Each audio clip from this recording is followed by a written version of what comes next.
صحیح مسلم کی ایک حدیث ہے کہ نبی کریم صلی اللہ علیہ وسلم نے ارشاد فرمایا کہ جس نے مجھ پر ایک دفعہ درود پڑھا تو اللہ سبحانہ و تعالیٰ اس پر 10 رحمت نازل فرمائے گا۔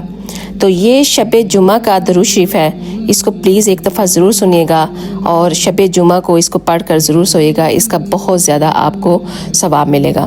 درود شریف کیا ہے سنیں۔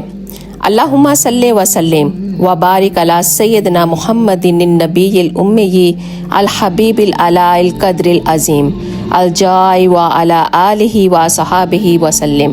تو بزرگوں نے فرمایا کہ جو شخص ہر شب جمعہ اور جمعرات کی درمیانی شب اس درود شریف کو پابندی سے کم ایک مرتبہ پڑھے گا، موت کے وقت سرکار دو عالم صلی اللہ علیہ وسلم کی زیارت کرے گا، اور قبر میں داخل ہوتے وقت بھی یہاں تک کہ وہ دیکھے گا کہ سرکار دو عالم صلی اللہ علیہ وسلم اسے قبر میں اپنے رحمت بھرے ہاتھوں سے اتار رہے ہیں۔ سبحان اللہ۔ آپ اس کو پڑھیے گا اور دوسروں کے ساتھ بھی زیادہ سے زیادہ شیئر کیجیے گا، اور اگر ہو سکے تو مجھے اپنی دعاؤں میں ضرور یاد رکھیے گا۔ آپ سب کا بہت بہت شکریہ۔ جزاک اللہ خیر۔